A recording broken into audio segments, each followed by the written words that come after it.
There is a place where you can enjoy 14 different PacMan titles. It's in PacMan Museum Plus. Play various PacMan games to unlock missions and collect coins. Complete missions and use coins to win arcade machines, decorations, figures, and more. There are so many items to unlock. Let's customize the arcade. Create your own arcade layout with the items you collect.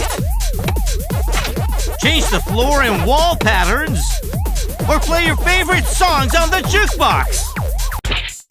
Play PacMan in your own unique arcade. Release your Pac passion in the Museum Plus. PacMan Museum Plus. Available on May 27th. Lord in heaven help me. I am about to break the fucking bank. PacMan Museum Plus, technically a sequel. The original release back on the good old days of the PS3 and the Xbox 360. I should know I own the original. It was an interesting experience playing some of the old PacMan games that were made when I was not even around, so it was interesting to see how the little lemon ball started to come to where I know him now. Well, as you can see, I have fully dressed for the occasion. So let's sit back and play ourselves with goddamn PacMan. Don't get me wrong, I've always played the original PacMan and miss PacMan, you know. You gotta get the best of both worlds, and they were fun to a degree. I mean, again, there's only so much fun you can get out of watching a ball eat a bunch of dots while getting chased by ghosts and eating said ghosts from time to time if you want. But to see a different version of him, it felt a little foreign. I mean, take PacMan, you know, the base formula of PacMan as you know it. Now imagine then getting thrown to, say, Pac-Pal, or even better, go from Pac-Man to Pac-Land. Something that is nowhere near identical to the original. Aside from, there's ghosts, there's the time you can run into power pellets, and that's really just about it. Otherwise, it's not really PacMan, or at least not PacMan down to his base formula. Now we get into the real nitty-gritty. So a nifty little fun fact, actually, this is a sequel, technically. Back on the good old days of the 360 and the PlayStation 3, we had PacMan Museum. It wasn't as fancy as Museum Plus. It was just more or less, you popped in the game, there was a huge menu, had a list of all the different PacMan games you can play, and you just had a ball.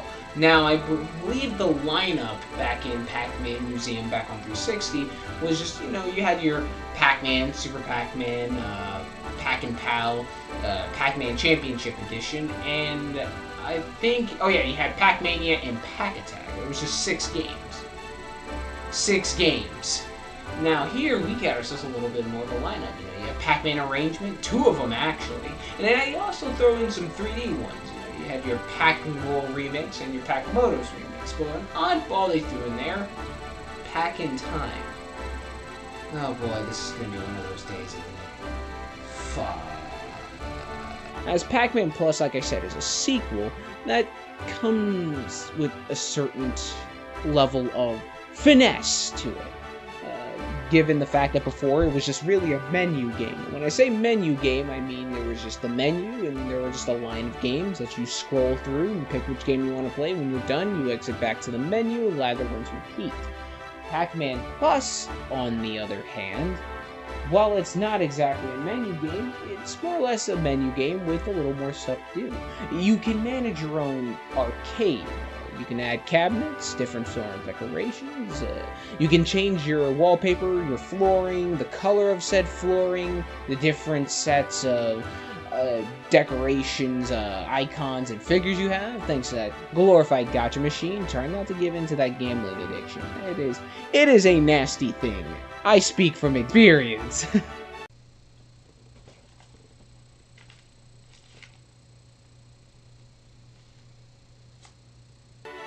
Oh boy, trying to go for those gold figurines can take a little bit out of you. However, it's not all doom and gloom with that little set number of tokens you have. You can earn more just by playing the games. You spend 1 token to play a specific game, and you just go off. Now, with Pac-Man Museum Plus being a sequel, obviously this means we need a bigger lineup. Maybe that means higher quality in games, or just higher number in games, in which case, Museum Plus takes that and does it in stride. We have more games, and they are of better quality. Going from the list of games lineup, we have Pac-Man, Super Pac-Man, Pac-In-Pow, Pac-Land, Pac-Mania, Pac-Attack, Pac-In-Time, Pac-Man Arrangement, and another Pac-Man Arrangement. It was a later one released. One of them was a mobile port, and the other one was an actual console port. We have Pac-Man Championship Edition, Pac-Motos, Pac-and-Roll Remix. World 5 can't hurt me, it's not real. World 5 can't hurt me, it's not real. World 5 can hurt me, it's real. Pac-Man Battle Royale, and Pac-Man 256, the mobile game that went around for a while, where Pac-Man has to outrun the glitches. Pac-Man Battle Royale is essentially, it's in the name. It is you, 3 other people, or up to 3 other people, and the maze, and it's just a matter of being the last Pac-Man standing, whether that be eating a power pellet to chomp down not only the ghost but your opponent as well, or just making sure that the ghosts get your opponent and not you. Pac-and-Roll Remix, a 3D Pac-Man game where you go through 5 worlds, 5 levels in each world, and make your way all the way to the end where you face off against the great ghost Golvis. You know, one of the things that kind of got to me when I looked at the library is they had a couple 3D titles thrown there. You had Pac-Motos Remix and Pac-and-Roll Remix. Both of those were games that were re-released back on the Wii, in the Namco Museum Remix, and later on the Namco Museum Mega Mix. Now, Pac-and-Roll originally, for those of you who don't know, was originally released on the Nintendo DS, back when that reigned supreme for Nintendo's library. As for Pac-Motos, I don't know. That game came so far out of left field, I couldn't tell you. But then they have Pac-In-Time as one of their 2D titles. Now, I'm not one to judge. I can't tell Nintendo how to make their games. I'm not going to tell them how to make their games. But I would figure out of everything, you know, they want to get the more popular titles, or at least the titles that stick out the most. So, one game, or series of games I'm surprised I didn't see in here was the Pac-Man World games. You know, you have Pac-Man World 1, 2, and 3, with 2, I hear, being the better out of the trilogy. So I was wondering why we didn't see anything like that. Maybe in the future we'll get a remaster, or a re-release, or some form of HD port. Who knows? I mean, at this point, any game is getting an HD re-release. You know, you had Sonic Mania, and now Sonic Origins coming out soon. You had Super Mario 3D All-Stars, and then back then it was just Super Mario All-Stars. So who knows? Maybe Nintendo will give us a little bit of a treat, a little sizzle, you know what I mean? But who's to say? Pac-Motos is basically just a knock-em-off arena game. It is you and a set of other objects on the arena platform, and you are set to knock them off before they knock you off. So, funny thing about the soundtrack in Pac-Motos, that was actually used in the Galaga remix back on the Pac-Man, the Namco Museum remix, I'm sorry. It was weird because those ones sort of use the same soundtrack. There are certain tracks that were used back and forth between the two. Galaga remix used the same final boss theme as Pac-Motos remix, or is it Pac-Motos remix used the same final boss theme as Galaga remix? I'm thinking too much into it, possibly. There were tracks shared between both sides, and it was so jarring back then I didn't realize that, wait a second, this sounds the same, but now looking back on it, it's kind of funny to think about it. It's just one of those things where it's like, yeah, I didn't notice that before. The Pac-Man Championship Edition was just one of the more addictive Pac-Man games, in my opinion. It is nice and flashy. There are different modes to select from, which ultimately is the same thing. It is you, the ghost, and an ever-changing maze. Every time you clear a side of a maze, it puts a fruit on the other side. When you eat that fruit, it resets the other side of the maze, maybe with a new design or a new setup, and it's just a matter of lather, rinsing, repeat until either time runs out, or until the ghost bests you and outmaneuver you. Pac-Man arrangement and both Pac-Man arrangements are practically the same thing. You're going from World 1 all the way to the final world where you face off against the ghosts in their dreaded boss machine, in which case you shred them down and do what Pac-Man does. Pac-In-Time, this is an interesting one. Pack in Time. The Pac-Man in Time. Pack in Time. I mean, it has Pac-Man in the name. Does that count? Pack in Time. Well, it's a Pac-Man game, yeah. Yeah. It's a Pac-Man game. What do you want from me? Okay. So maybe it's just a little more than that. It's, like I said, there are times where these Pac-Man games stray away from the Pac-Man formula. It's not so much you and the ghost in a maze, it's more or less sometimes just getting from point A to point B, which is what exactly Pac-Man is. The story is essentially, Pac-Man is sent back in time by an evil witch, and the ghosts are meant to keep him back in time. In a day and age where the legendary Pac-Man hero is never heard of yet, or hasn't become a thing. And so it's your job as Pac-Man to get back to your time and restore the timeline. It is an interesting oddball, for lack of a better term. It isn't the maze formula, but to each their own. It may not be my cup of tea, but it could be someone else's. Next we have Pack Attack, a puzzle game that's all set around making sure that the ghosts don't get to the top. There's two different modes, however. There's the regular Pack Attack, the time attack mode, and then there's the puzzle mode. Puzzle mode is more or less there's a specific setup, and you're to use the certain objects put in your lineup to get all the ghosts from off the screen, and that's about it. The time attack is more or less playing Tetris, but with Pac-Man. Wait. What the fuck? Sometimes you'll get ghosts, sometimes you'll get blocks, and sometimes you'll get a Pac-Man piece. He'll eat all the ghosts in a line, and after that, he'll disappear. Now, depending on how you set up him eating said ghost will determine if, well, either you end up blocking yourself by accident, like a moron, like I can do sometimes, God help me, or if you can actually manage to keep yourself going for a longer streak and potentially extend your time more. Pac-Mania is essentially Pac-Man, but a little more 3D-ish. It gives off the illusion of 3D. I believe it's actually just a 2D game, but just given a sort of design that makes it look 3D. Or I just could be wrong, and it's just 3D in its entirety. Pac-Man is actually given the ability to jump, which is very helpful, but it doesn't stop you from getting cornered. Sometimes you could be too late, sometimes you could be too early, or sometimes you just get caught. But in other cases, you can just jump right over ghosts. It does get more difficult later down the line. Some ghosts become faster, some ghosts actually can jump along with Pac-Man, and it's just a matter of being able to maneuver yourself with this one new ability to change the game's formula. Pac-Man is an interesting one. You're essentially going from point A to point B, while making sure to avoid ghosts whenever you don't have the Power Pellet ability, and making sure that you do eat them when you do have the Power Pellet ability. You are timed going from point A to point B, so it's just a matter of getting there before time runs out and going on to the next level. There are many difficult sections where you have to make sure you watch when Pac-Man sprints, or watch whenever you jump, but overall it's a fun experience. I recommend it. Pac-N-Pow. One of my favorite Pac-Man games to date, actually. It goes back to that same old maze formula I was talking about.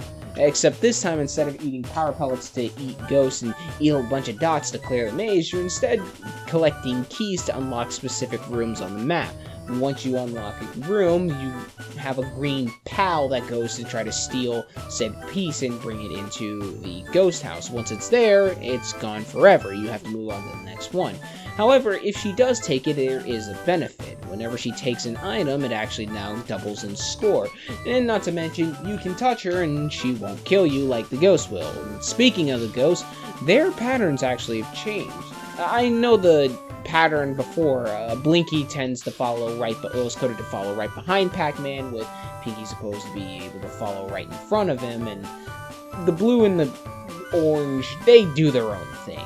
Though the blue one is meant to be a little in front and to either the left or right of Pac-Man, provide flanking, and the orange one is just meant to just do its own thing. Now, this time their patterns have changed since the design of the maze is different and the objective of said game is slightly altered a bit. Instead of eating dots, you're eating different fruits and items, some even taken from other games. Like you have the Galaxian from Galaxian, you have the Rally X car from Rally X, just for starters. There are different abilities, though, that you can get, and instead of power pellets this time, some of those pieces that you can eat in these different levels actually give you some nifty little abilities. Eating the Rally X car will allow Pac-Man to spit out a sort of burnout effect. Imagine, like, revving a tire, and it creates a sort of smoke and spark effect. That's essentially what he does. Or the Galaxian kind of does that little rotary sort of beam-me up Scotty effect. Can't believe I just used that term, beam-me up Scotty effect. Please don't quote me on that. It does a beam effect that paralyzes ghosts right in their place. Now, however, you can't eat them once you've done this. They'll just remain stunned for a set amount of time, the time limit getting smaller and smaller as you progress throughout the game. But some of these effects are interesting to see what they have on the ghosts. I mean, honestly, it looks like Pac-Man is putting them through some severe trauma. I mean, it looks bad. Moving on, we have Super Pac-Man. This one is an interesting one. It's sort of like Pac and Pal. It's sort of a similar objective. Instead of eating dots around the maze, instead the dots are replaced by fruits, and there's a little less of them. You eat different keys to unlock the rooms, just like before in Pac and Pal, except now instead of different piece abilities, you now have two different abilities. You have your regular power pellets, which Pac-Man can use to turn a ghost blue and eat them and send them back to the ghost house. But now he has this Super Pac-Man ability indicated by the green power pellet. This time, Pac-Man grows double in size. It can actually eat through the different doors instead of grabbing the keys, but it also can just relatively pass through ghosts being unharmed. Now, just like the power pellets, however, this ability is limited. However, you can extend the time limit. Well, just before Pac-Man would start blinking, if you turn into a Super Pac-Man form and eat a power pellet, this will extend his time limit, albeit just a little. Vice versa as well. If you eat a power pellet before the timer starts, the ghost starts flashing and the timer starts to run out, and if you eat a Super Pac-Man pellet, you actually can extend that time limit, albeit a little. Though it kind of doesn't make sense if you eat the power pellet first, because then even if you eat all the ghosts and still have the time left over, the time limit just kind of goes away because you've eaten all the ghosts. Never mind. To each their own strategy. And last but certainly not least, we have Pac-Man. The tried and true game where it all began. The regular Pac-Man, it is you in a maze, some power pellets, and some ghosts. Your job is to clear the entire maze of dots, eat the power pellets to eat the ghosts, and make sure the ghosts don't kill you by the time you clear that maze. I haven't actually gotten to the final level of the original Pac-Man to see if they kept true to the original and have a glitched mess once you get to the true final level, or if it actually continues on until you finally slip up and lose that final life. So, now, I've said enough about the games. Let's get into how they control. I will say, somebody on the team that dictates how Pac-Man controls, somebody needs to be given a raise. Pac-Man controls very smoothly in his old 2D title. And even in the arcade floor, he actually just controlled really nice. I do like the little boppy sort of movements whenever he runs around. You can definitely clearly see that there's a little bit of a bounce to him when he runs around. And, it's really nice to see. Plus, when Pac-Man sits idle for a moment, he actually does a smooth animation. So he'll tap his foot, he'll start jumping up and down, raising each fist in the air. It's nice to give him a little bit of personality, give him a little bit of animation, aside from just the regular standing idly or just the running animation. Speaking of the arcade, I guess let me quickly get into that tidbit, because there's a lot, but there's not a lot. After you play games for a certain amount of time and earn a certain amount of missions, you actually can unlock certain things, some of which being some of the characters from the Pac-Man franchise will actually stay in your arcade. So far, for this recording, I've unlocked Professor Pac, Inky, Blinky, Pinky, and Clyde. So, that's actually kind of nice to see. brings back some of those old memorable, lovable characters.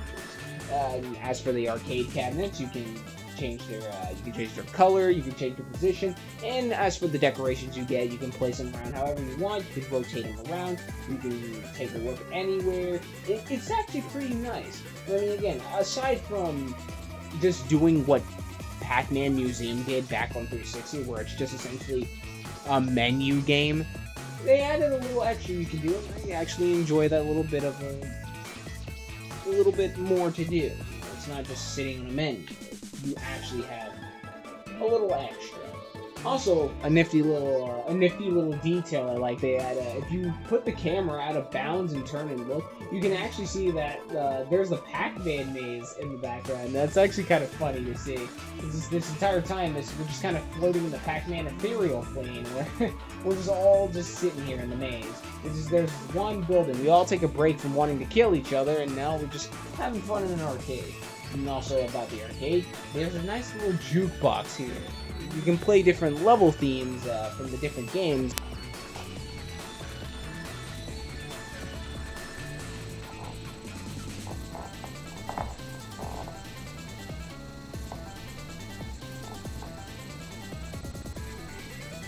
I have no idea what I'm listening to. And different sounds from the soundtrack. But there's also custom-made tracks just for this game, tailor-made alone. Or you can just choose to just, mute the music and just listen to the sounds of the arcade.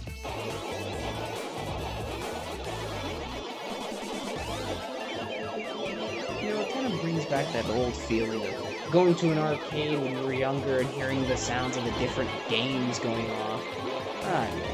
There's a little nostalgic feeling. I like it.